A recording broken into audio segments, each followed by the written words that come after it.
keistimewaan umat Nabi Muhammad sallallahu alaihi wasallam dalam bab salat. Masih ingat sebelumnya bahwa salat menghapus kesalahan. Kedua, salat itu mengangkat derajat. Salat itu sebaik-baik syariat yang Allah syariatkan. Salat itu sebaik-baik amal. Salat itu obat bagi ruh dan jasad. Salatnya rileks nggak Bapak Ibu? Atau buru-buru? Atau tegang? Saya lihat banyak orang tegang kalau salat. Tangannya tegang, ngangkat tangannya kaku. Itu dia bukan salat. Salat itu rileks. Kata Nabi SAW, arihna bis salah. Rehatkan kami, rilekskan kami dengan salat. Maka orang yang masih tegang dalam salat, dia belumlah sampai kepada sir rahasianya salat, ya. Kita nggak bilang salat dia batal, tidak, tapi dia belum sampai kepada hakikat salat. Pada pagi ini insya Allah kita akan masuk kepada pada fasal mengenai salat itu tempat berbisik-bisik, bermanja-manja kepada Allah SWT. Halaman 634 di sini. Ini yang saya ingat, barangkali lupa, tapi ya benar ya.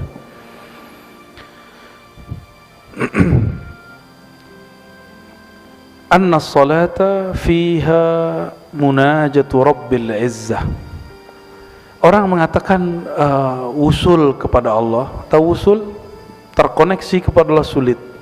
Itu bohong. Itu orang nggak kenal Allah. Untuk komunikasi dengan Allah mudah sekali. Apa cara komunikasi dengan Allah? Buat salat. Coba perhatikan, ketika kita takbir, yang kita baca apa? Allahu Akbar. Orang Arab kalau nyebut Allahu Akbar berarti qalbunya mengalami satu kondisi yang sangat luar biasa. Maka dia baca Allahu Akbar. Lalu kita baca wajjahtu wajhiya atau Allahumma ba'id baini atau semua jenis daripada bacaan iftitah. Ke dalam bahasa psikologi barangkali disebut dengan praconditioning. Sebelum baca Fatihah. Karena Fatihah itulah munajat bisik-bisik manja-manja si hamba dengan Allah Subhanahu wa taala. Jangan main-main dengan Fatihah. Itu sebabnya walaupun saya tidak menolak ada mazhab yang mengatakan bahwa kalau imam sudah baca, makmum sudah nggak usah baca. Itu sah. Tapi Imam Syafi'i dia punya sir fikih yang sangat dalam. Beliau membacakan hadis Abu Hurairah bahwa antara si hamba dan Allah itu ada dialog. Dialog itu Allah berikan fasilitasnya bernama surat Al-Fatihah. Coba dimulai dari Bismillahirrahmanirrahim. Itu pembuka. Terus apa lagi? Alhamdulillah Rabbil Alamin, memuji. Maliki Yaumiddin, memuji. Nah, ada diskusi antara kami dan guru-guru ribat, Buya Asfi, Buya Aldomi, ya. Dan beberapa kawan bertanya mengenai, karena ada bacaan Maliki Yaumiddin. Dalam satu bacaan qiraat yang kita riwayatkan dari guru-guru kita, yang saya terima dari guru saya, Maliki Yaumiddin. Versi kedua, Maliki Yaumiddin. Sudah pernah dengar imam baca begitu? Sesekali ya. Mungkin kalau Kiai Abdurrahman coba begitu di sini, orang langsung menegur beliau. Kiai ini kayaknya Iqra pun belum selesai, katanya. Padahal yang belum selesai yang negur. Maka orang banyak ingkar itu karena banyak tidak tahu. Ciri-ciri orang banyak jahilnya, dia suka mengingkari, mengkritisi orang yang berbeda faham dan cara dengan dia.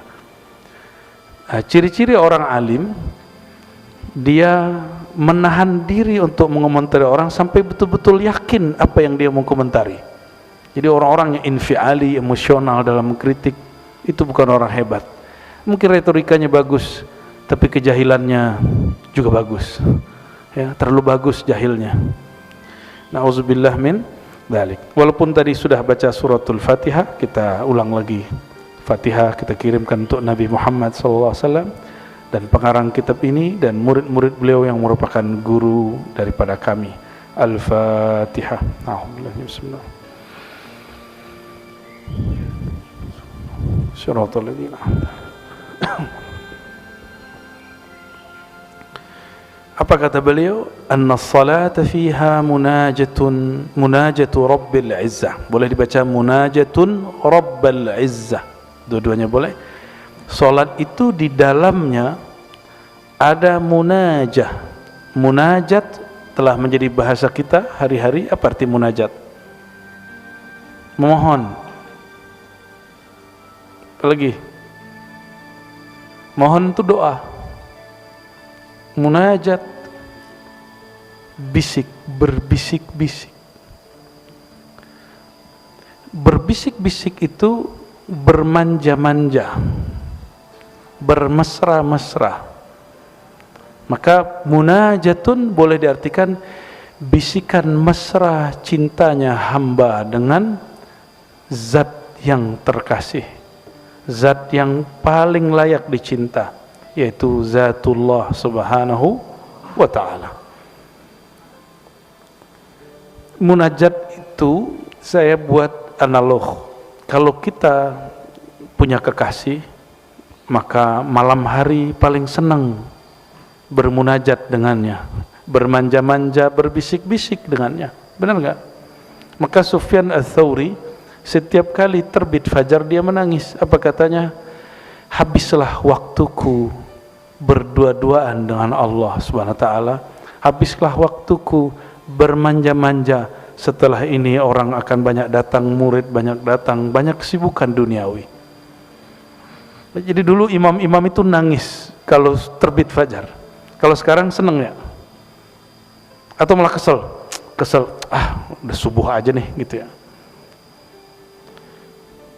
Munajatu Rabbil Izzah, bermanja-manja dengan Allah. Mungkinkah kita bermanja dengan yang tidak dikenal? Orang mesti dia bermanja-manja dengan sesuatu yang dia kenal. Maka syarat salat itu menjadi munajat, ma'rifatul ma'bud, mengenal siapa yang disembah. Karena ma'rifat mengenal Allah itu tiada batasnya, maka jangan berhenti belajar ilmu tentang Allah Subhanahu wa ta'ala. Dan gak ada namanya orang paling mengenal Allah setelah Nabi Muhammad SAW, kecuali pewaris-pewaris mutlak beliau yang Allah rahasiakan ya. Hari ini banyak orang jualan obral ma'rifat, terus ngaku dirinya satu-satunya yang bisa menghantarkan murid kepada Allah. Nggak begitu, itu Arab Badui begitu.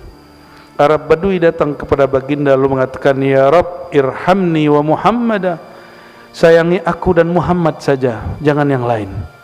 Sama persis, yang bisa bawa ke Muhammad cuma saya. Orang-orang begitu, na'udzubillah min dzalik, orang-orang yang telah mengerdilkan rahmat Allah Subhanahu wa ta'ala. Betul guru kita pintar, tapi di luar guru kita Allah juga maha luas kasih sayangnya, pasti dibagi-bagi beberapa. Dari Sayyidina Anas radhiyallahu ta'ala anhu, qala an-nabiy sallallahu alaihi wasallam, innal mu'mina, sesungguhnya orang beriman, idza kana fi shalah, jika dia salat, ini orang mukmin, fa innama yunaji rabbah, dia sedang bermanja-manja, berbisik-bisik kepada Allah. Oke. Kalau orang enggak beriman, bisik-bisik itu cepat-cepat enggak? Bermanja-manja itu tergesa-gesa enggak? Enggak ada orang bermanja-manja itu tergesa-gesa. Fala yabzuqanna baina yadayhi wala an yaminihi, maka adabnya direalkan walaupun Allah tidak menempati ruang depan, kanan, kiri, atas, bawah, namun adabnya tidak boleh meludah ke depan. ya, tidak juga ke kanan, ya. Tapi meludahlah. Kalau dulu boleh meludah di masjid, sekarang boleh nggak? Bisa algojonya Kiai Abdurrahman dan Habib nanti turun tangan, ya. Wa hadza haitsu kanat as-shalah 'ala turab, kata Abu Ya Said Muhammad, ini jika salatnya di atas tanah atau pasir. Wa illa fayakhudhu bi yadihi al-yusra. Nah, kalau kita sekarang berdahak, maka kalau yang lagi batuk atau berdahak, sediain kain.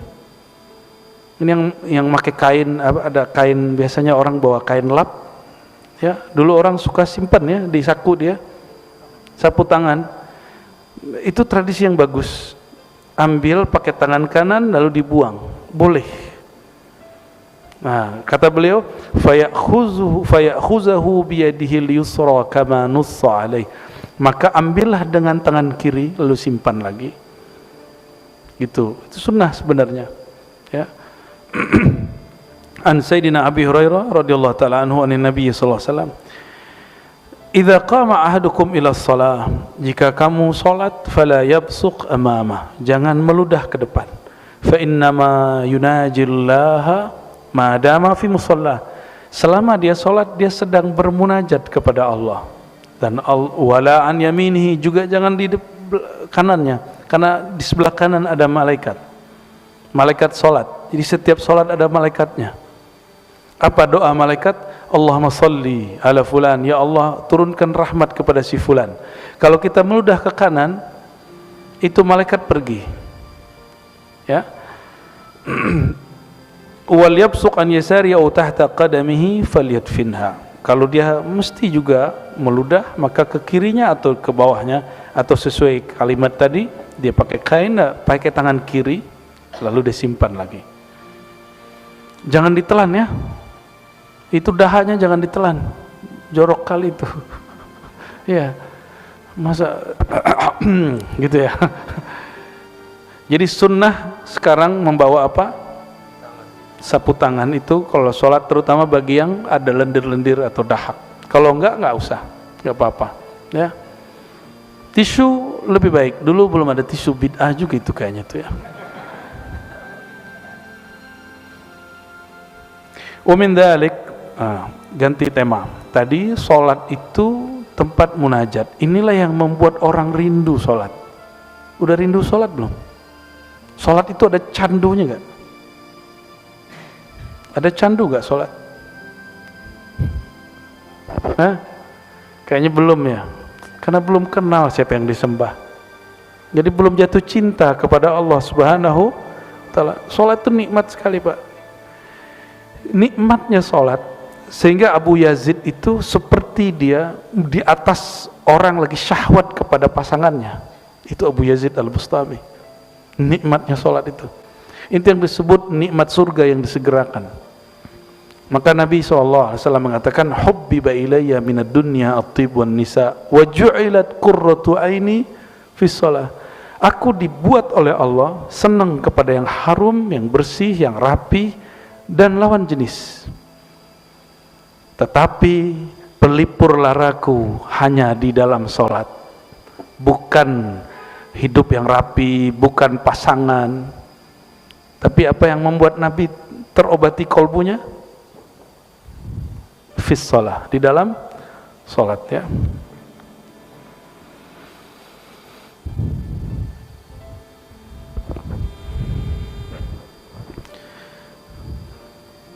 Sir sholat, rahasia sholat yang lain. Nah, yang berikut ini nggak tahu nomor berapa lah ini, ya.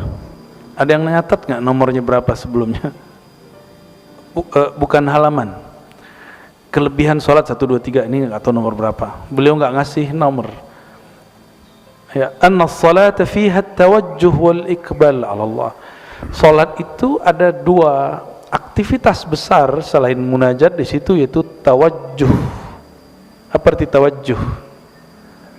Tawajjuh itu menghadapkan kolbu kepada yang mengendalikan kolbu.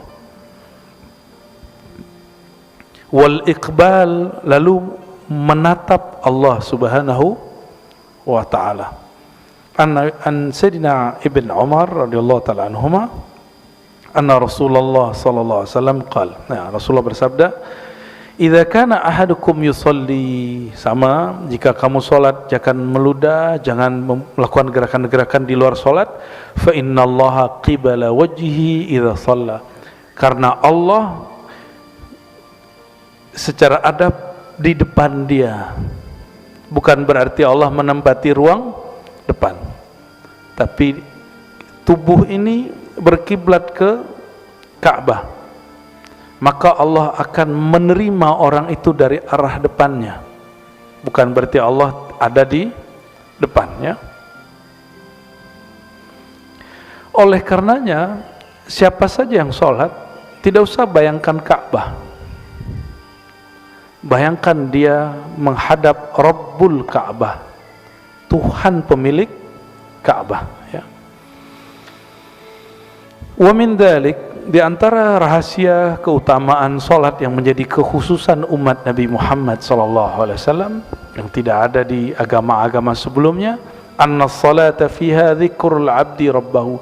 Salat itu adalah media seorang hamba menyebut-nyebut dan mengingat Rabbnya, Allah subhanahu wa ta'ala. Inilah yang disebut di dalam Al-Quran surat Taha, aqimis salata li dzikri. Dirikan salat untuk zikri, mengingatku. Masih ingat gak pertemuan dengan Allah? Gak ada yang ingat?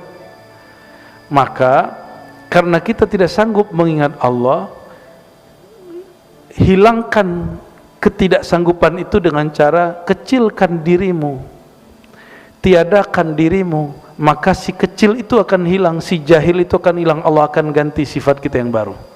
Maka orang kalau sholat, Allah sedang merefresh dirinya. Jadi sifat-sifat yang tadi sudah berkarat itu Allah ganti dengan sifat yang baru, ya. Inilah makna dari surat Thaha ayat 14 itu, ya. Lalu disebutkan di sini riwayat mengenai dialog hamba. Nah, ini lucu nih dialog ini. Jadi guru saya dulu, saya punya guru beberapa orang namanya Hasan Al-Basri. Ada satu guru namanya Hasan Basri, ketua MUI di kampung saya. Dia dikritik oleh kawan saya. Jadi kawan saya baru pulang dari Timur Tengah, tapi belum selesai, mengkritik sang guru. Bayangin coba. Ya, kalau santri Jawa nggak berani ya Kiai ya, ngeritik Kiai. Yang berani ngeritik Kiai itu ya santri Sumatera biasanya. Apalagi santri dari Padang tuh, demen banget ngeritik Kiai itu, karena diajarin begitu. Kita diajarin mendebat Kiai, Pak. Itu yang dianggap beradab bagi kami. Pas saya ke Jawa, oh ternyata beda caranya. Didebatlah guru kami ini, Buya Hasan Basri, ketua MUI. Apa debatnya? Beliau ini kalau sholat kadang satu nafas atau dua nafas Fatihah. Bismillahirrahmanirrahim, alhamdulillahi rabbil alamin, arrahmanirrahim. Terus ya, di debat sama anak nih, apa kata dia? Buya, di dalam hadis Sahih Bukhari dan Muslim, terutama Sahih Muslim, disebutkan bahwa antara ayat dan ayat itu ada jawaban dari Allah subhanahu wa ta'ala. Oke, terus maksud kamu apa? Kata si santri yang sudah mulai pintar atau sok pintar ini, atau keminter. Apa kata dia? Kalau Buya mimpin sholat satu nafas, kapan Allah jawab? Oh iya juga ya, benar gak? Kapan Allah jawab? Nah, coba perhatikan hadisnya. Sayyidina Abu Hurairah mengisahkan, aku mendengar Nabi SAW menceritakan rahasia Fatihah. Allah berfirman, qasamtus salah. Ini hadis Sahih Muslim, hadis sahih. Ada juga di Bukhari yang semakna. Qasamtus salata baini wa baina abdi nisfain wa li abdi nisfain wa li abdi ma sa'al, ya. Aku memisahkan, membagi salat itu jadi dua. Antara hambaku, dia memujiku, menyembahku, dan hambaku memohon kepadaku. Fa idza qala al-'abdu, jika si hamba selesai baca alhamdulillahi rabbil alamin, aku menjawab. Apa jawaban Allah? Hambaku memujiku. Itu. Hambaku hamidani 'abdi, hambaku memujiku. Kalau antum langsung, kata dia, alhamdulillah rabbil alamin arrahmanir rahim, Allah nggak sempat jawab dong. Logikanya masuk setengah lah ya. Lalu kalau si hamba mengatakan ar-rahmanir rahim, Allah menjawab asna alayya abdi, hambaku banyak memujiku. Jadi beda hamida dengan asna. Hamida memuji di awal, kalau asna mengulang pujian. Maka alhamdu wathana itu beda penggunaan. Jika si hamba membaca Malik Yaumiddin, nah ini yang tadi saya tinggal sedikit ya, Malik Yaumiddin, maka Allah menjawab majjadani abdi, hambaku sedang memuja-mujiku. Jadi ada al-majd, jadi pujian yang sudah lebih dari banyak disebut tamjid.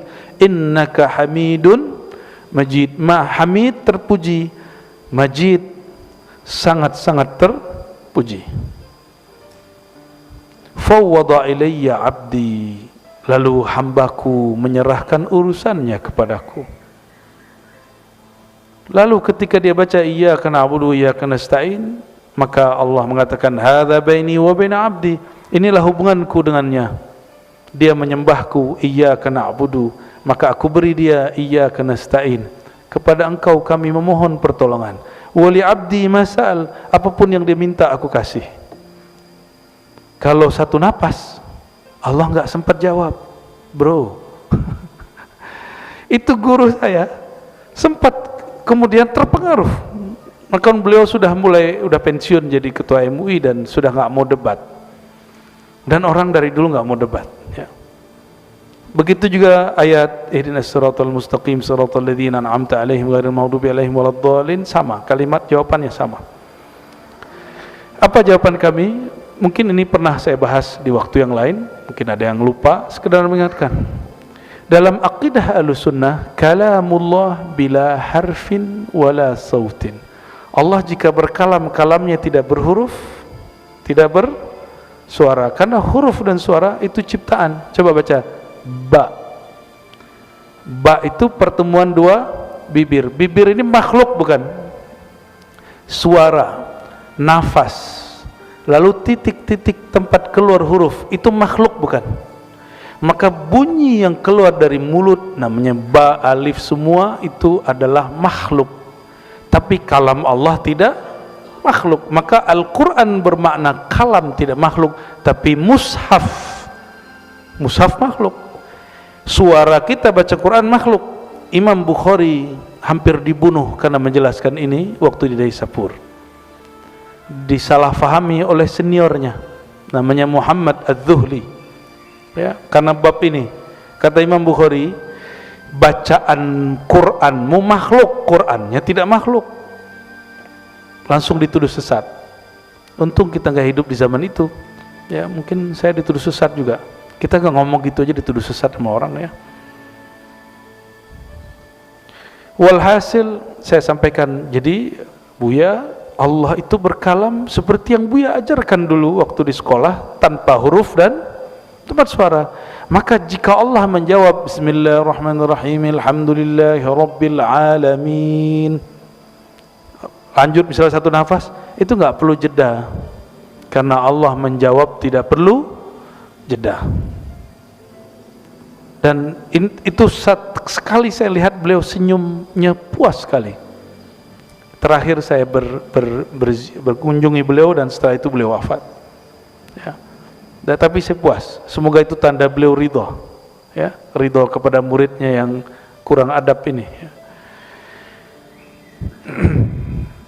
Mengenai Malik Yaumiddin, nah ini ada tafsir Ma'thur, ini dia tafsir yang diriwayatkan bahwa Malik Yaumiddin, Allah berkalam, hambaku memuja-mujiku dan dia telah menyerahkan urusannya kepadaku. Jadi kita kalau mengatakan Maliki Yaumiddin, dialah sang pemilik, sang raja hari kiamat. Di dalam Asmaul Husna Allah bernama Malikul Mulk, Malikul mulk. Malikul tanpa alif, bukan malik, bukan, tapi malikul mulk. Itu lebih tinggi daripada malik. Maka jika ada orang imam baca maliki yaumiddin, itu salatnya sah, Fatihahnya sah, dia tidak mengurangi satu huruf. Qul a'udzu birabbin nas malikin nas atau malikin nas, mana yang benar? Malikin nas, raja yang benar-benar raja di raja, penguasa, pemilik manusia. Itu mana malik tanpa alif. Tapi kalau pakai alif, itu berarti raja aja atau pemilik saja. Suatu kali Nabi SAW pernah mengatakan di hadapan sahabat. Jadi Nabi ini tawadu, tapi dalam bab tertentu beliau mengenalkan dirinya dan menyebutkan hakikat jiwanya, hakikat nurnya. Apa kata beliau? Ana sayyidu waladi Adam. Akulah sayyid waladi Adam. Kalau boleh diterjemah, raja manusia. Yaumal qiyamah, pada hari kiamat. Maka ulama-ulama ahli isyari mengatakan Maliki yaumiddin itu Allah. Kalau Maliki yaumiddin itu nur Allah, nur kekuasaan Allah yang Allah berikan kepada Nabi Muhammad sallallahu alaihi wasallam. Wallahu alam, itu penjelasan isyarat ya. Wa fi riwayatin ukhra ziyadatun fi awwalihi fa idza qala al-'abdu bismillahirrahmanirrahim. Ada satu riwayat dia tidak sahih, tapi riwayat Daruqutni dan Baihaqi. Jadi mulai dari bismillah. Jika si hamba baca bismillah, maka Allah mengatakan dzakarani 'abdi, hambaku menyebut-nyebut namaku, mengingat aku. Senang diingat sama orang? Ya, senang diingat. Itu namanya sifat jalal Allah yang Allah sertakan pada diri kita. Karena dalam diri ini ada hembusan ruh. Ruh itu dihembus langsung dari Allah SWT. Maka Allah menyertakan sedikit beberapa sifat-sifatnya. Itu sebabnya kita dapat mendengar. Itu kan dari sifat ruh semua. Melihat, ya. Kalau nggak ditiup, itu tubuh nggak bisa mendengar. Dan juga termasuk karakter ingin diingat ya. Orang kalau faham ini, mengingat dia akan dihantarkan mengingat Rasulullah, mengingat Rasul akan menghantarkan dia ingat kepada Allah. Itu yang disebut di hadis Imam Ahmad, Imam Ibnu Majah, man awliya Allah, siapakah wali Allah wahai baginda? Beliau menjawab, man idza ra'aitahu dzukirullah, orang yang jika engkau pandang, engkau ingat, engkau visualkan, engkau bayangkan, engkau kirimin Fatihah, mengingat dia, menghantarkan engkau mengingat Allah Subhanahu wa ta'ala. Kenapa? Bukan lagi fisik dia yang kita lihat, tapi sirruhnya yang bersumber dari hembusan Allah Subhanahu wa ta'ala. Itulah guru mursyid. Itu yang disebut guru.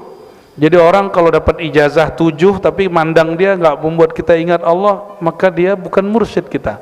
Carilah mursyid yang kalau mengingat dia, memandang dia, membuat kita teringat baginda, membuat kita terhantar mengingat Allah Subhanahu wa ta'ala. Dan itu makamnya Nabi Muhammad SAW. Lalu pewaris-pewaris Nabi Muhammad sallallahu alaihi wasallam. Ya, semoga di antara kita diizinkan untuk mencapai makam ini. Amin ya rabbal alamin. Wa min dzalik, di antara sir rahasia daripada salat yang merupakan kekhususan umat Nabi Muhammad SAW. Jadi salat itu Bapak Ibu, ibadah secara umum, setiap ibadah ada malaikatnya. Dan malaikatnya ada dua jenis, malaikat bumi dan malaikat langit. Khusus Fatihah yang dibaca dalam salat itu ada bacaan amin. Coba amin. Nah ini amin. Ngantuk. Yang bisa bahasa Arab, amin itu terjemahannya apa? Hah? Coba tasrifnya apa? Kan kata Arab itu bisa diderivasi, dirubah. Shalla yusalli salatan. Amin apa? Nggak ada kata sepakatan ulama, karena itu bukan bahasa Arab yang bisa ditasrif. Di bahasa Arab yang unik, dia bahasa Arab alam sana. Itu bahasa Arab alamnya malaikat. Maka ketika orang baca waladhdallin, jangan terlalu panjang doanya ya. Waladhdallin, ya. Dan jangan kemudian didengung terlalu panjang. Dal itu keliru itu, ya. Nggak boleh, itu bila gunnah, tanpa ada dengung.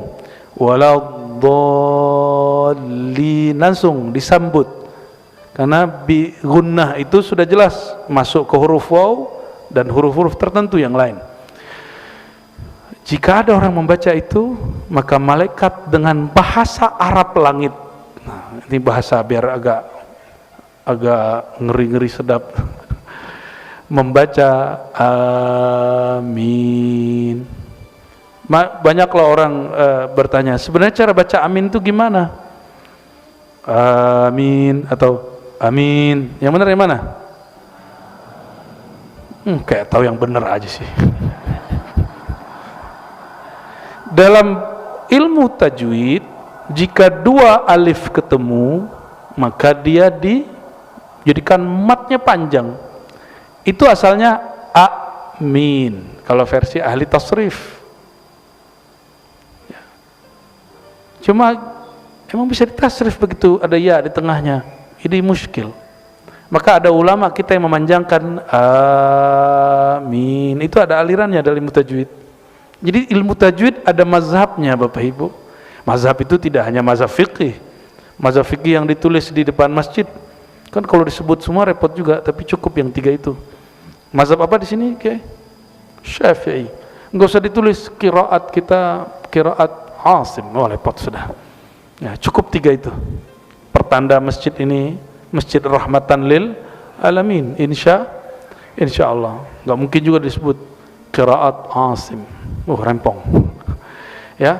Jadi amin itu bukan bahasa Arab sini. Dia bahasa Arab. Dia walaupun tidak setara dengan alif lam mim, tapi dia hampir-hampir sumbernya sama. Coba alif lam mim, ada yang tahu bahasa Arabnya apa? Alif lam mim, apa artinya?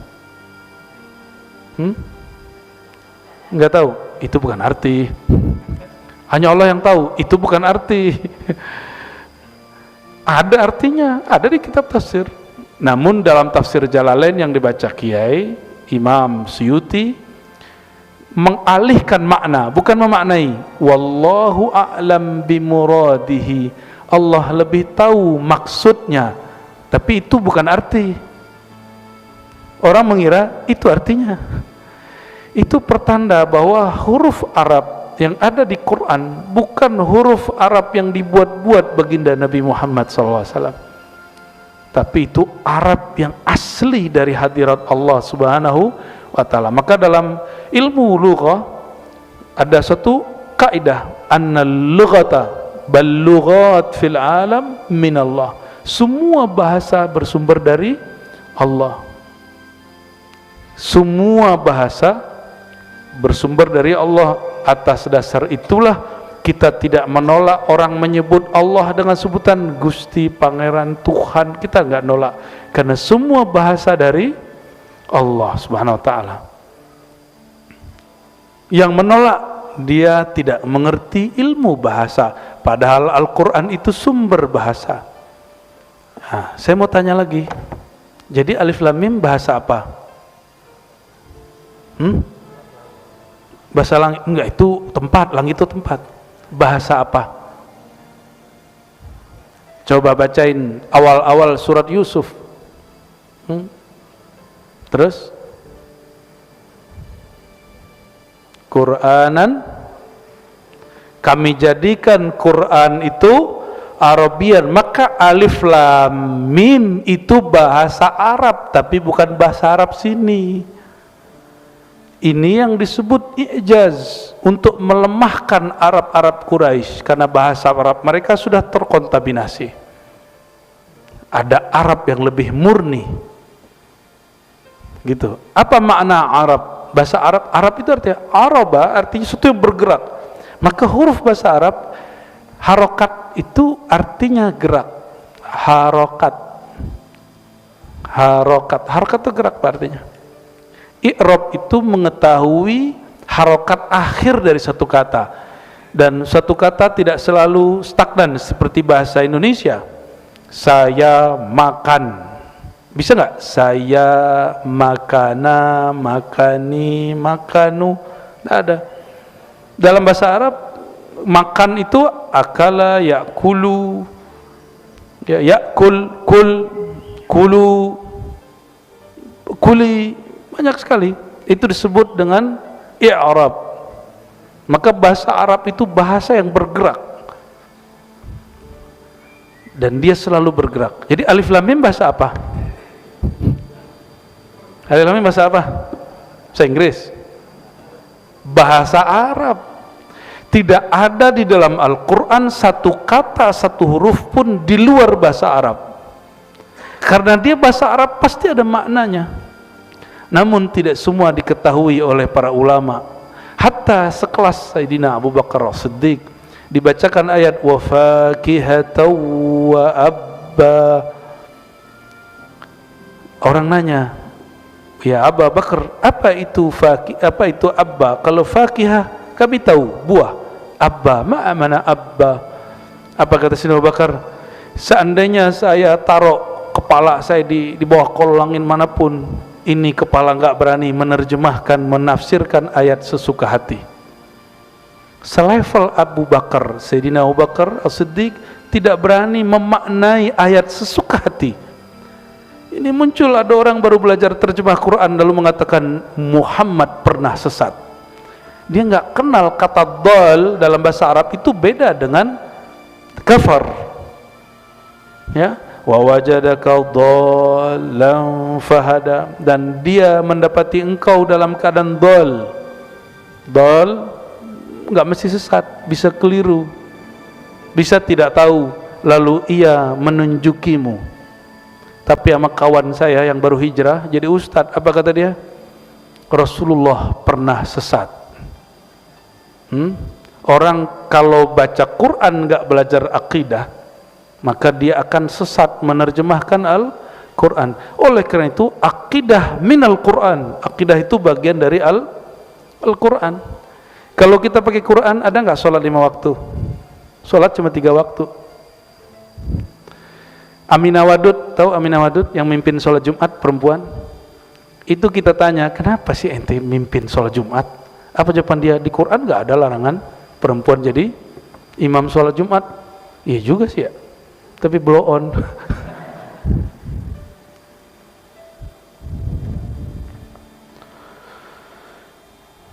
Jadi amin bahasa Arab atau bukan? Bahasa Arab alam malakutiyah jabarutiyah, alamnya malaikat.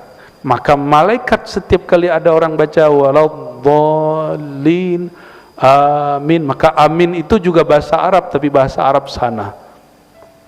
Ya. Dan amin juga dipakai oleh orang Suryania, orang berbahasa Suryania dan Ibrania. Amin, amin, gitu ya. Amin sebenarnya nggak ada men, min. Dalam bahasa yang tepatnya dibaca begitu.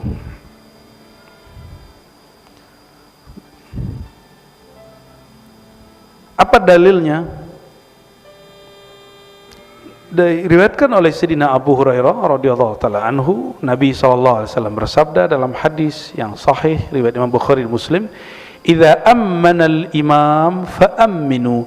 Jika imam mengaminkan, maka aminkanlah olehmu, fa innahu man wafaqa ta'minuhu ta'minal malaikah. Siapa yang aminnya, ini mumpung kan sudah selesai amin-aminan kan, sudah selesai kan, 01, 02, 03. Ini hebat sekali nih kitab nih, keramat nih, mengarang kitabnya keramat ini. Tahu aja kita ngajinya setelah pemilu. Karena babnya amin Kiai, cocok logi yang cocok. Siapa yang beriringan antara aminnya dengan amin malaikat yang di sana, saya tanya guru saya, itu aminnya di malaikat mana? Guru saya nggak ada yang jawab, Pak. Ketemu di kitab Imam Al-Jili, beliau mengatakan, waktu ruhku diperjalankan, aku melihat bahwa itu di langit keempat. Wallahu a'lam bis-shawab, ya. Jadi malaikat di langit sekian itu mengaminkan yang tadi antum baca waktu subuh. Waladdallin, amin. Dan ini dalil bahwa amin adalah salah satu bahasa malaikat, dan ini juga dalil bahasa malaikat, bahasa Arab. Bahasa malaikat, bahasa Arab.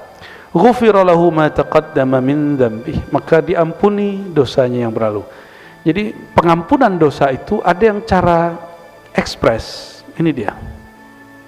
Ada yang cara panjang, puasa Ramadan 30 hari, qiyamul lail 30 hari. Apalagi?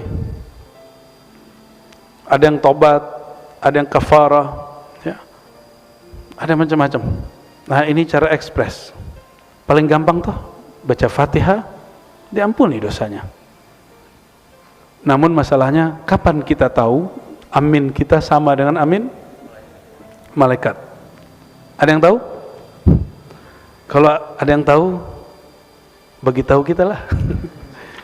Ya, pura-pura nggak tahu saya, ya. Emang nggak tahu, hanya Allah yang maha tahu. Kita ini hanya diberitahu. Ditaunya insan diberitahu oleh yang maha tahu. Juga disebutkan oleh riwayat Imam Bukhari, Muslim yang lain, bahwa idza qala ahadukum amin, jika kamu membaca amin, qalatil malaikatu fis sama, malaikat yang di langit juga membaca amin, fawafaqat ihdahumal ukhra, samalah aminmu dengan aminnya dia, ghufira lahu ma taqaddama min dzambi, diampuni, ya. Berarti Al-Fatihah sendiri sudah sangat ajaib, ya, sangat ajaib. Jadi ketika disebut bahwa Al-Fatihah dialog hamba dan Allah, Allah membalas pujian hamba, maka seorang guru saya mengatakan, tahukah engkau sholawat Allah pada dirinya? Sholawat Allah pada dirinya adalah suratul Fatihah. Wallahu a'lam bisawab. Itu ilmu-ilmu hikmah kerohanian, ya, bukan hikmah kesaktian. Wa min dzalik, halaman 66. Di antara sir rahasia salat itu, tanha sahibaha anil fahsya'i wal munkar. Tanha itu menahan, bukan melarang. Ya. Terjemahan di sini apa? Nahi mungkar itu bukan melarang, tapi menahan. Nahan, ya. Menahan pelaku salat dari fahsya, dari perbuatan keji, wal munkar, dan sesuatu yang tidak dikenal nilai baiknya. Jadi apa yang disebut munkar? Yang tidak dikenal sisi baiknya disebut munkar, diingkari, tidak dikenali. Qala Allah Ta'ala, ini ayat sudah sering dibaca, surah Al-Ankabut, ya, di tengah ayat, wa aqimis salata innas salata tanha anil fahsya'i wal munkar. Dirikanlah salat, karena sesungguhnya salat menahan daripada fahsya dan munkar. Wala dzikrullahi akbar, sungguh mengingat Allah itu lebih besar. Wala dzikrullahi, lebih besar dari apa? Dari dunia dan seisinya. Wallahu ya'lamu ma tasna'un. Karena zikrullah itu besar efeknya, maka fahsya dan mungkar, keji dan kemungkaran itu terpinggirkan sendiri. Jadi kalau ingin memberantas keji dan mungkar, jangan langsung sweeping. Dirikan di tempat itu salat. Hidupkan majelis-majelis yang mengajarkan salat di situ.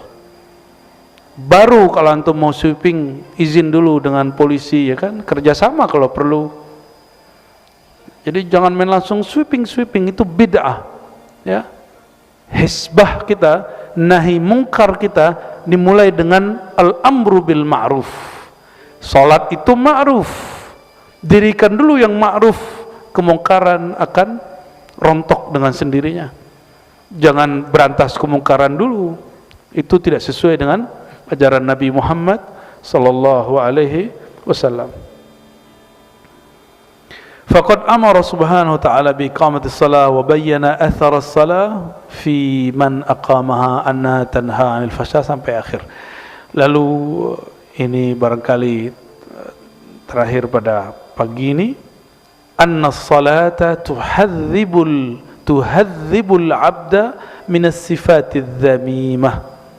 Salat itu mentahzib, melatih, membersihkan, merapikan, itu tahzib. Melatih, membersihkan, ya, seorang hamba minas sifatidz dzamimah, dari sifat yang tercela. Ya, dari sifat yang tercela. Orang kalau baca Allahu Akbar, dia sombong enggak?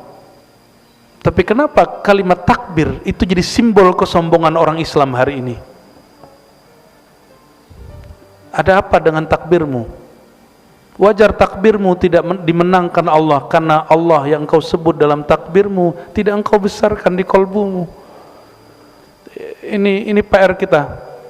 Karena di dalam hadis yang hasan disebutkan bahwa di akhir zaman ini sudah dekat masanya.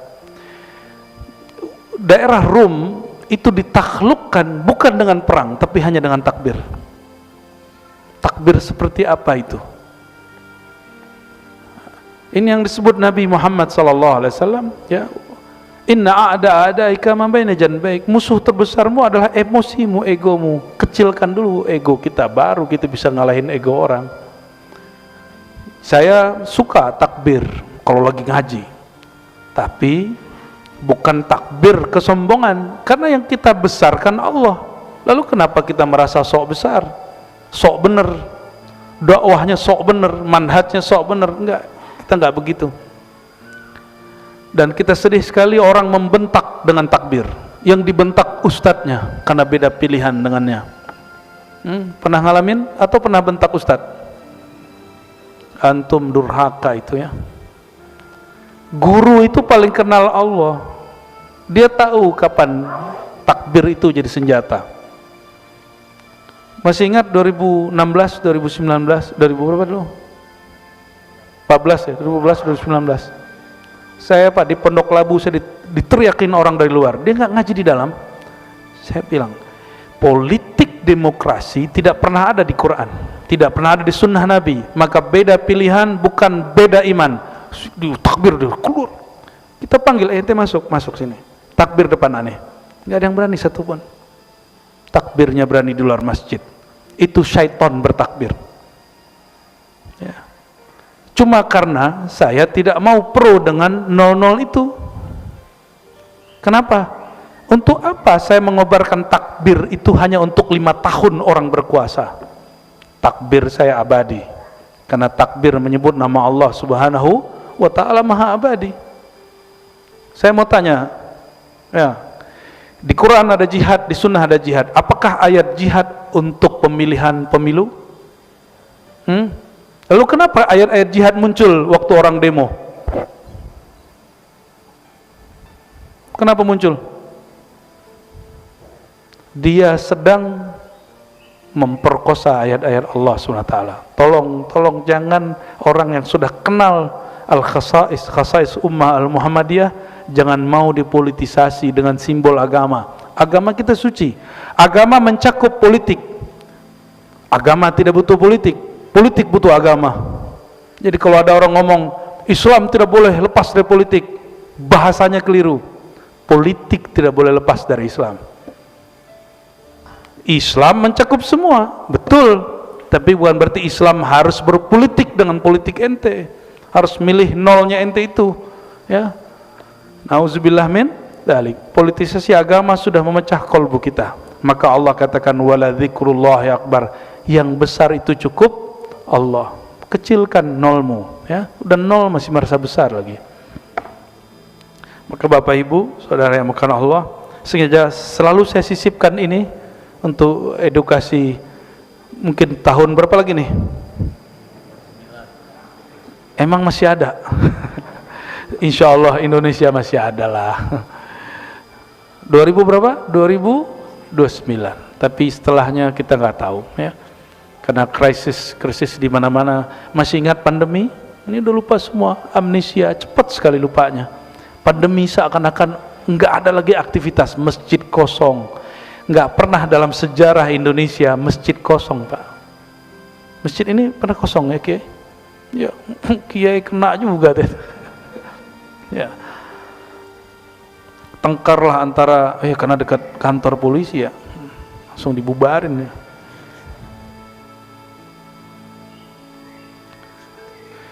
Dan dalam hadis dikatakan nanti di hari kiamat akan muncul orang nggak ada haji.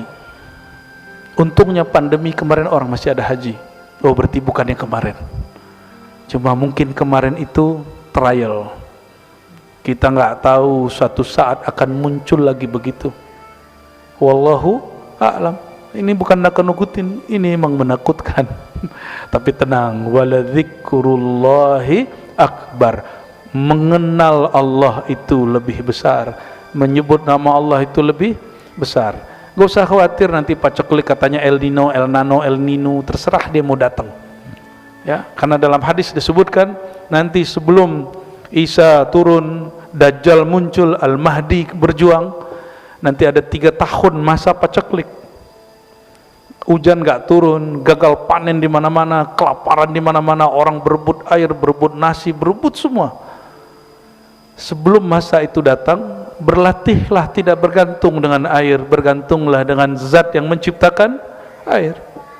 Jangan bergantung dengan lagi nasi. Mulai, bukan pengen sehat, bukan, tapi ingin menyehatkan kolbu ya. Waktu tahun 2020 masih ingat bulan puasa, orang panik buying ya, karena ada yang mengatakan 15 Ramadan terjadi dukhon. Akhirnya pada borong beras habis di banyak gudang. Ini Ustadz nggak tanggung jawab. Habis itu dia mengatakan hadisnya dhaif, tapi orang sudah panik duluan. Wala yasta'fu minan nas, dia nggak minta maaf sama orang. Minimal dia minta ampunlah kepada Allah Subhanahu wa taala karena bikin gaduh. Sayyidina Muaz, jangan kambat kajian Bapak Ibu, mimpin sholat itu kurang 1 orang, terganggu 1 orang karena sholat dia kepanjangan. Nabi langsung kasih gelar afattanu anta ya Muaz, kamu pengacau umat hai Muaz. Menggigil Muaz digituin. Makanya Muaz dididik oleh Rasulullah SAW, akhirnya paling mengerti halal haram. Dididik begitu sama Rasulullah SAW. 1 jamaah berkurang, Pak. 1 jamaah terganggu dengan imamnya dia. Bayangkan ceramah-ceramah kita hari ini mengganggu banyak orang. Nauzubillah min dzalik. Kasihlah ceramah yang rahmah ya. Enggak, Islam itu tegas. Tegasnya Rasulullah itu dengan rahmah. Dalam lembutnya dia tegas, dalam tegasnya dia sayang. Nabi itu tegas bukan untuk kebencian. Nabi itu lembut bukan karena kelemahan, tidak. Karena yang dapat mengalahkan kekasaran, kezoliman itu cuma kelembutan. Coba antum lihat, mohon maaf, pemimpin mana yang senang dihujat, pasti dihancurin orang menghujat dia.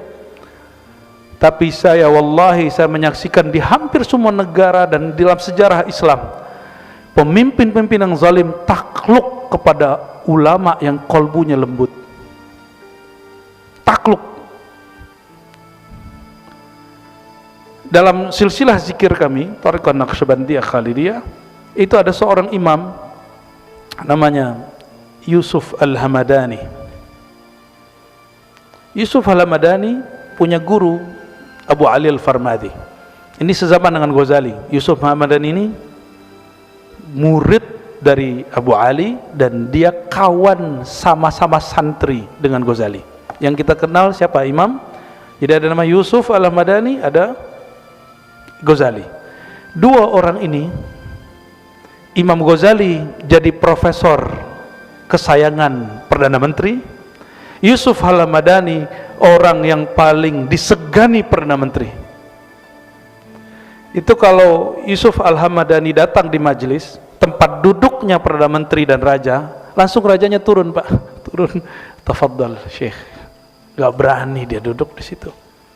Padahal Yusuf Al-Hamadani tidak pernah ngata-ngatain si Raja, Perdana Menteri, tapi kata-kata dia betul-betul berpengaruh dalam merubah kolbu si pemimpin ini.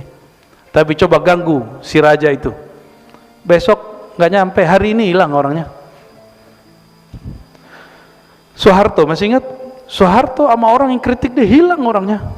Tapi belakangan di akhir hayatnya dia udah mulai takbiran, mimpin takbiran, ya. Sudah mulai bangun masjid di mana-mana, masih ingat? Itu karena ada orang berhati lembut tapi tegas, gak bisa digoyang oleh beliau, gak bisa dibayar oleh beliau. Orang ini membackup. Ya, kalau gak kita yang backup, siapa lagi yang backup? Maka saya husnuzon dengan ulama-ulama yang membersamai pemimpin-pemimpin yang keras, pemimpin yang dituduh-tuduh culas. Kita doakan semoga adanya mereka dapat memperbaiki kolbu sepemimpin dengan cara yang hanya Allah yang tahu. Amin ya rabbal alamin. Begitu Pak, kalau kita belajar Al-Khasais Al-Muhammadiyah, kekhususan umat Nabi Muhammad sallallahu alaihi wasallam. Semoga bermanfaat.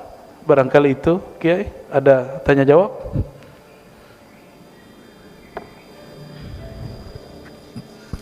Bapak Ibu sekalian, barangkali ada yang mau ditanyakan, kira-kira ada waktu 10 menit cukup Bu ya? Oke, 10-15 lah. Oh, dari Bapak dulu nih, Bapak sama Ibu satu.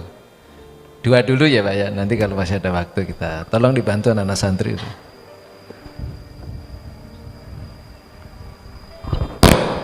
Assalamualaikum warahmatullahi wabarakatuh. Assalamualaikum.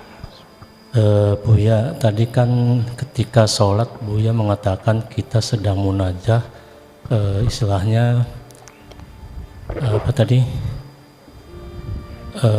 berbisik-bisik, bermanja-manja. Nah, saya juga baca atau dapat informasi ketika sujud itu yang paling afdol untuk mengadukan. Ya. Nah, yang saya tanya itu caranya bagaimana ketika sujud itu, apakah harus pakai bahasa Arab atau pakai bahasa yang kita mengerti? Itu saja Bu ya. Makasih. Assalamualaikum warahmatullahi wabarakatuh. Assalamualaikum. Karena sholat itu ada rukun, ada syaratnya. Sholat tidak sah jika menggunakan bahasa Indonesia, bahasa Melayu, bahasa Jawa. Tetap yang dibaca oleh lisan bahasa Arab. Tapi Bapak kalau mau baca, di kolbunya yang berbicara, karena Allah menatap isi kolbu ya. Kalau fisik Allah tidak tatap, yang ditatap Allah selalu kolbu. Innallaha yanzuru ila qulubikum. Jadi tatapan Allah jatuhnya ke dalam kolbu. Kolbu kita bahasa apa saja Allah faham. Tapi jangan ngomong pakai bahasa wahai Tuhan, gaya bener, sok mesra dalam sujudnya.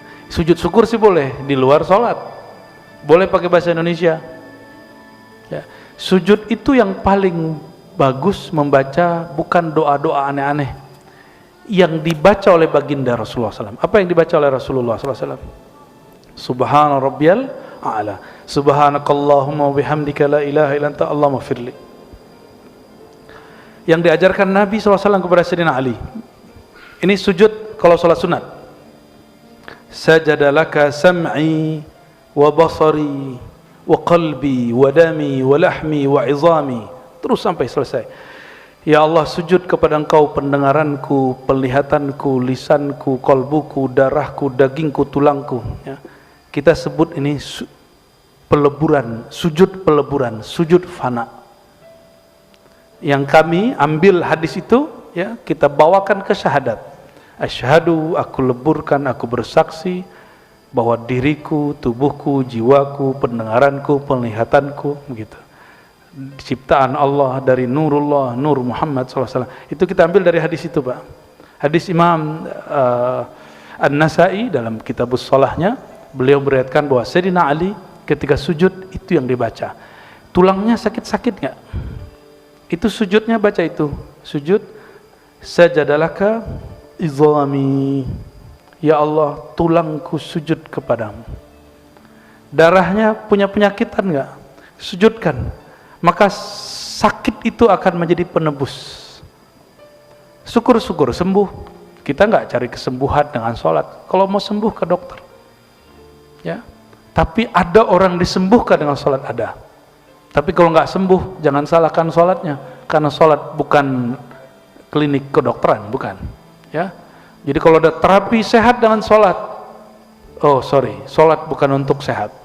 Tapi rahasia sholat biasanya orang dapat sehat. Mohon maaf Bapak Ibu, mohon maaf mungkin ada yang sudah duduk di atas kursi. Tapi kalau orang rajin dia tahajud dari mudanya, dia nggak akan kemudian sulit dari atas ke bawah. Dia pasti bisa. Walaupun dia kalau jalan sudah ringkih. Ini yang saya rasakan selama bulan puasa, jadi badan saya agak sakit-sakitan sebelum Ramadan. Tapi dengan tarawih ke 20 rakaat semalam naik turun, ternyata tulang kita jadi kuat, persendian kita jadi kuat. Jadi tubuh ini Allah ciptakan untuk bergerak, bukan diam. Maka bagian yang paling sering diam itu punggung. Nabi sering bekam di situ. Dibuang darahnya, karena Imam Syafi'i pernah berkalam, satu cairan, satu yang bersifat cair diam pasti membusuk, maka darah-darah kita itu jadi kotor di punggung. Ini yang bikin sakit, Pak. Cukup 1 senti ada pembekuan sedikit saja, bahkan sekian mili, punggung kita langsung pegal-pegal, dan itu hanya dengan ruku dan sujud. Tapi ingat, ruku sujud bukan untuk menghilangkan sakit punggung ya, nanti salah niat. Saya udah ruku, udah sujud, gak sakit, hilang-hilang. Ya iya, ente habis dipatahin punggungnya sama orang, ya wajar. Bapak Ibu, jadi cara kita sujud dan ruku, aktifkan kolbu, ya, lisan menerjemahkan isi di dalam. Jangan lisan ikut kolbu, kolbu ikut, baru namanya abdun lillah, hamba Allah subhanahu wa ta'ala. Baik, untuk Ibu, silakan mic-nya. Makasih Pak Ustadz Ya. Ar-Ruzi. Pertanyaan saya mengenai, saya banyak mendengar tentang Nur Muhammad Sallallahu alaihi wasallam. Nah itu mohon penjelasan apa hubungannya dengan umat Islam. Wah, itu 12 SKS Bu. Oke, saya jelaskan yang ringkas ya. Bagus. Salah satu kesadaran rohani dimulai dari orang bertanya asal usulnya. Ini ditulis oleh Imam Ghazali di dalam kitab Kimyaus Sa'adah, sudah ada terjemahannya ya. Kimyaus Sa'adah, resep mencari kebahagiaan. Diterjemah oleh beberapa santri saya yang gabung ke salah satu penerbit Islam, Turos ya, silakan dicari. Bukan endorse, tapi saya suka jika ada penerbit Islam berjaya. Beberapa risalah Ghazali lalu dikumpulkan jadi satu, tapi judulnya diambil dari risalah kecil Kimyaus Sa'adah yang diringkas oleh Syekh Amin Al-Kurdi dari bahasa Persia yang 1000-an halaman. Inti kebahagiaan atau resep meraih bahagia. Apa kata Ghazali? Man anta? Siapa engkau? Dari mana engkau? Jadi ternyata kesadaran rohani orang bertanya, siapakah hakikat diriku? Apakah hakikat aku? Dari manakah sang aku itu datang? Oleh ulama kita diringkas segala sesuatu di alam semesta berasal dari nurullah. Nurullah itu menetes, jadilah nur Nabi Muhammad sallallahu alaihi wasallam. Dari nur Nabi Muhammad sallallahu alaihi wasallam jadilah alam semesta. Dalam ilmu filsafat disebut ontologi. Maka ontologi bukan ilmu munkarat, dia salah satu ilmu yang dibenarkan dalam Islam. Ontos itu wujud, logos ilmu wujud. Makanya orang sering bahas tentang wujud, nur, dan salah satu ma'rifat Ahlus Sunnah adalah mengenal wujud diri. Ya, ada yang bertele-tele, ada yang enggak. Cara gampangnya gitu Bu. Apapun di alam semesta bersumber dari nur Allah. Nur Allah itu bernama Nur Muhammad sallallahu alaihi wasallam. Kalau mau panjangnya, kajian kitab Sirrul Asrar. Ada lagi Imam Ghazali punya kitab judulnya Sulwatul Arifin, 2 jilid. Judulnya apa? Di situ disebutkan beberapa riwayat, ada yang Israeliat, ada yang tidak. Karena ini bab ontologi, bukan bab akidah, bukan teologi. Maka tidak mesti riwayatnya sahih. Tidak mesti dari Nabi SAW, boleh dari Israeliat, boleh dari kasyaf para ulama, ilham-ilham para masyaikh. Disebutkan di situ bahwa sebelum arsy dicipta, Allah sudah mencipta nur ribuan tahun. Ada satu riwayat 4.000, ada 12.000 tahun. Yang riwayat 4.000 dipakai oleh Syekh Abdul Qadir Jilani dalam Sirrul Asrar. Sirrul Asrar, kitab yang favorit sekali Abah Jajan di Sukabumi dan guru beliau Syekh Abah Anom. Nah, beliau mengajarkan Sirrul Asrar. Di situ disebutkan bahwa Nur Muhammad SAW dicipta lebih awal 4.000 tahun sebelum aras. Jadi lebih tua mana Nur Muhammad apa aras? Dan aras itu dicipta dari nurnya Nabi Muhammad sallallahu alaihi wasallam. Dan tolong saya kasih tahu, ini bukan bab akidah. Ini bab apa? Bab hakikah. Apa beda akidah dengan hakikah? Bab akidah untuk diyakini, bab hakikat untuk diketahui. Jadi ilmu hakikat bukan untuk diyakini, tapi untuk cakrawala rohani. Karena riwayat dan pengalamannya beda-beda. Nah, ini contoh. Imam Al-Jili, saya sering sampaikan ini, beberapa hari yang lalu ada anggota jemaat tabligh yang nanya tentang video saya yang dipotong oleh orang-orang yang memang suka motong-motong, ingin bikin ribut ya, tapi saya nggak mau ribut lah, dia aja yang ribut. Jadi Imam Al-Jili, saya nukil, beliau mengatakan la ilaha illallah secara akidah adalah la ilaha illallah secara hakikah. Ini beda. La ilaha illallah secara akidah, tiada yang berhak disembah kecuali Allah. Maka agama yang menyembah selain Allah batil secara ilmu akidah, bab iman. Tapi Imam Al-Jili dia berbicara bukan akidah, dia bicara ontologi atau falsafatul wujud, bukan akidah, bab hakikat. La ilaha, terjemahan beliau apa? Ini terjemahan Imam Al-Jili. Tiadalah Tuhan yang disembah illallah kecuali Allah. Maka siapapun Tuhan yang disembah di alam ini secara hakikat dikembali kepada Allah. Tetapi kelompok-kelompok itu tidak sempurna dalam menyembah. Ada yang hanya menyembah rezeki, maka dia manifestkan dalam bentuk kucing yang begini-gini tuh, ya. Ada yang menyembah kepada gunung karena terlihat tinggi dan hebat. Ada yang menyembah matahari karena sumber hayat kehidupan alam. Dia hanya menyembah satu nama, hayat. Ada yang menyembah Nabi Isa karena bisa menghidupkan yang mati. Dan imam yang saya sering sebut, murid dari Imam Syazili, guru dari pengarang hikam, Al-Mursi, Abu Labas Mursi. Apa kata beliau?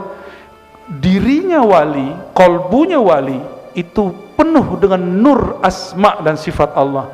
Jika disingkap orang mengira itu Allah, maka fa'abaduhu, mereka mengira itu Allah, mereka akan sembah. Itulah yang terjadi pada Nabi Isa. Kita lagi menjelaskan itu, cuma dipotong-potong ya. Dikira saya membolehkan menyembah Nabi Isa. Tapi kita kembalikan ke bahasa Melayu lama, sembah dalam arti hormat boleh, tapi sembah dalam arti ibadah tidak boleh. Ya. Persembahan, tuh kenapa boleh? Tari persembahan ada Pak, di kampung saya kalau ada tamu datang ada nih tari persembahan, persembahan hormat. Oke, coba perhatikan, Quran, ini Quran. Sujud boleh nggak kepada selain Allah? Serius? Syirik, bener? Bener nih? Serius? Wallahi. Nabi Adam dipanggil oleh Allah, lalu disidang semua malaikat. Apa kata Allah? Wa idz qulna lil malaikati isjudu li Adama. Kami berkata kepada semua malaikat, sujudlah kepada hambaku Adam. Ayo, gimana? Emang nggak boleh? Quran loh Pak, ayatnya lebih dari 1 ayat. Ada di Al-Baqarah, ada di Araf, ada di banyak surat. Jadi tidak semua sujud persembahan itu menyembah ibadah, ada sembah hormat. Maka antum sudah clear, saya tidak pernah meyakini boleh menyembah Nabi Isa dalam pengertian menyembah ibadah. Saya juga tidak meyakini bahwa semua agama sama. Enggak, siapa bilang semua sama? Itu orang emosional, orang emosi, akalnya hilang 2/3, bukan lagi setengah. Maka dia ingin mencari kesalahan orang, yang penting diambil kuat-kuatnya. Tapi insya Allah kita tenang-tenang aja ya. Kita mah tenang-tenang aja ya. Jadi itu penjelasan bab hakikat ya. Jadi la ilaha fil haqiqah, tiada Tuhan yang disembah secara hakikat kecuali Allah.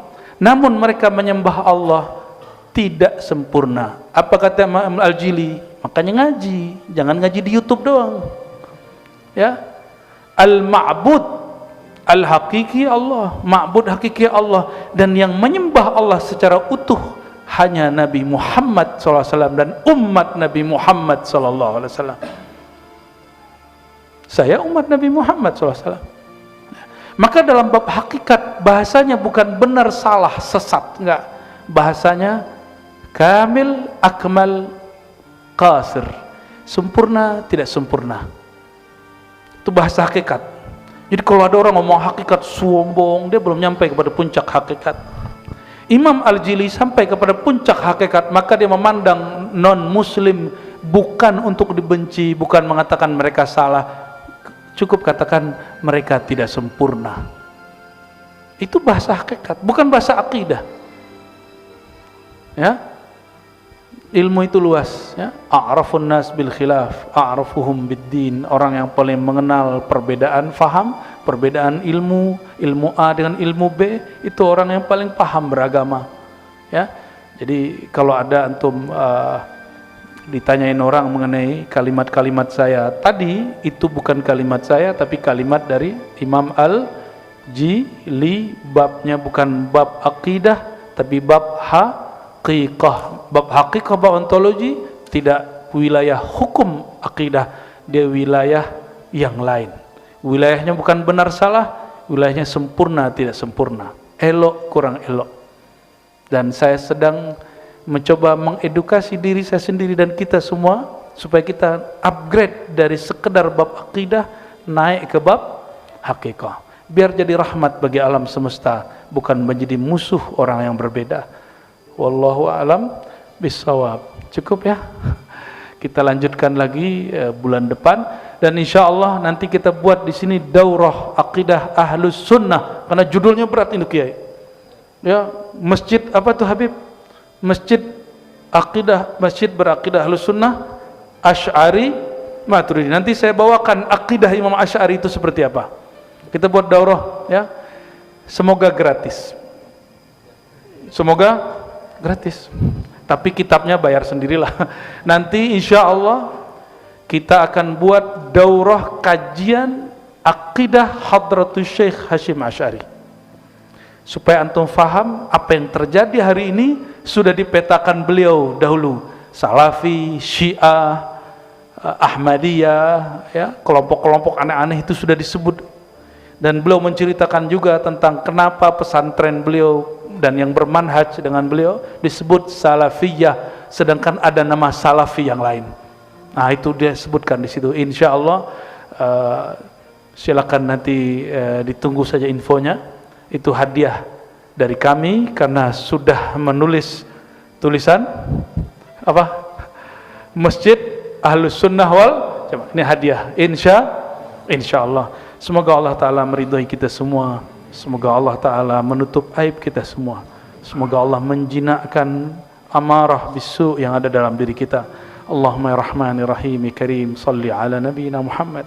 Allahumma ya Allah ya Nur, nawwir zulumat qulubina. Ya Allah yang maha memiliki cahaya, yang maha menunjuk kami dengan cahaya hidayahnya. Mohon ya Allah, bimbinglah hati kami yang gelap ini, bimbinglah jiwa kami yang kelam ini, bimbinglah masa lalu kami yang tidak baik ini. Allahumma ya Allah, Engkau maha tahu semua aib kami, Engkau maha tahu semua kebusukan hati kami, Engkau maha tahu bagaimana rusaknya jiwa kami. Fa aslih ya Rabbana syu'unana, perbaikilah diri kami ya Allah, perbaikilah jiwa kami ya Allah, terangilah pikiran dan hati kami dengan nur Engkau, nur Nabi Muhammad sallallahu alaihi wasallam, sehingga kami menjadi mudah mengikuti sunnah Nabi Muhammad sallallahu alaihi wasallam. Allahumma ya Allah, a'inna ala ittiba'i sunnati nabiyikal Mustafa sallallahu alaihi wasallam. Ya Allah, kami memohon kepada Engkau, bantulah kami untuk mengamalkan ajaran-ajaran Nabi-Mu, meskipun sedikit, meskipun hanya beberapa hal, tapi izinkan kami istiqamah mengamalkannya. Allahumma ya Allah, kami tidak minta karamah, kami hanya minta diistiqamahkan. Ya Allah, Engkau mengatakan innal ladzina qalu rabbuna Allah tsumma istaqamu fala khaufun 'alaihim wa lahum yahzanun. Orang-orang yang mengatakan kami, Tuhan kami adalah Allah, lalu mereka istiqamah, mereka tidaklah gelisah, mereka tidaklah sedih, mereka dijamin masuk surga. Ya Allah, meskipun kami tidak pantas masuk surga-Mu, tidak pantas dihilangkan kegelisahannya, tapi jadikan kami bagian dari mereka, atau kumpulkan kami dengan orang-orang yang ada sifat-sifat tersebut, atau jadikan kami murid dan pencinta mereka. Allahumma ya Allah, ya Allah, ikuti ya Allah, ya Allah, ya Allah, imla qulubana bi asma'ika. Ya Allah, kalbu kami masih penuh dengan nama-nama makhluk-Mu. Izinkan, bersihkan kalbu kami ya Allah dari selain Engkau, lalu isilah dengan nama-nama Engkau, isilah dengan mengenal nama Engkau, isilah dengan cinta kepada Engkau dan kekasih Engkau. Allahumma rabbana atina fid dunya hasanah wa fil akhirati hasanah wa qina adzabannar. Ya Allah, berikan kami kebahagiaan di dunia dengan mengenal Engkau, mengenal kekasih Engkau, dan berikan kami kebahagiaan dengan bertemu, berjumpa, menatap Engkau dan berjumpa kekasih Engkau. Amin ya rabbal alamin. Wa sallallahu ala sayyidil wujud sayyidis thaqalain man ismuhu fil azal Ahmad wa fil huduth Muhammad wa ala alihi wa ashabihi ahlil amjad walhamdulillahi rabbil alamin. Mohon maaf salah kurangnya. Subhanakallahumma wa bihamdika asyhadu an la ilaha illa anta astaghfiruka wa atubu ilaik. Assalamualaikum warahmatullahi wabarakatuh.